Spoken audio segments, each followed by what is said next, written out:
plants. Those things died on Black Friday.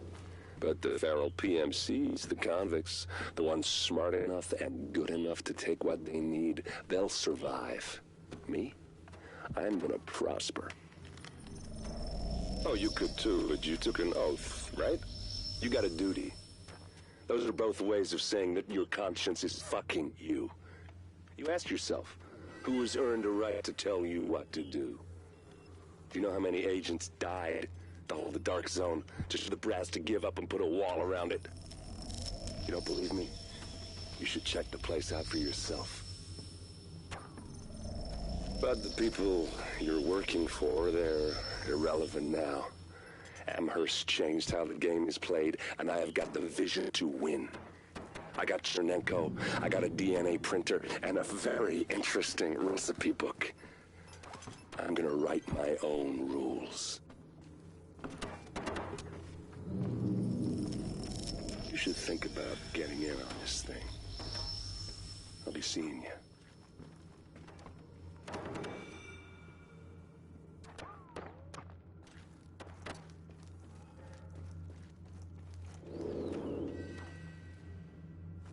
Agent, the information you found in that lab was the crown jewel. I think we can break this thing now. But we've got some more information. A voice from the grave. Listen to what Amherst has to say.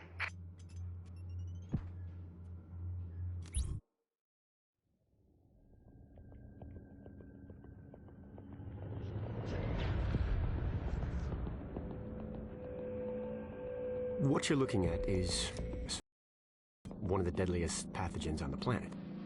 For centuries, it did a wonderful job of helping keep the human population in check. But times change, and sometimes Mother Nature needs a hand in improving her creations.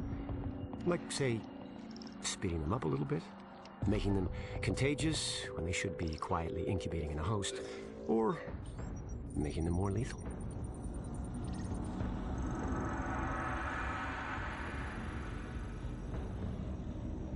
I didn't come up with the approach on my own. My friend Vitaly is one of the pioneers in the field, and the idea has been around for years. Genome as data. You see, once we digitized DNA, we made it infinitely mutable. We could do 1,000 virtual variations in the time it used to take to grow a one-lab-grade generation of pathogens. And we could pick the best, most lethal combinations and make them real. That's how you make a killer virus, you see. Mix in genetic code from other diseases, and you move the sliders all the way up on lethality and virulence. The goal was a 90% mortality rate. I'm not sure my green poison is going to quite hit that, but honestly, that's just details. As long as most of humanity goes, the Earth stands a fighting chance. Technically, technology is what's killing the planet. But that's not really the case. It's the greed that drives the technology. But a funny thing happened on the way to $100 genome maps and 3D printed plastic toys.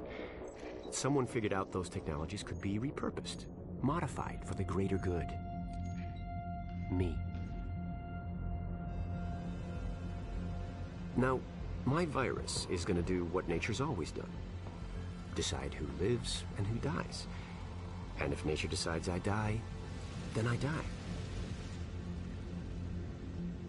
If nothing else, I'll have a lot of company.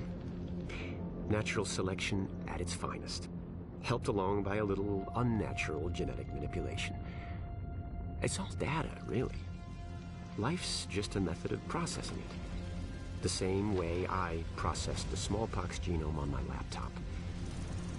And who's to say that wasn't the plan all along? If, by some miracle, you survive green poison, then nature's decided you deserve to live. The rest of us shouldn't and won't. Godspeed. I'll see you in hell.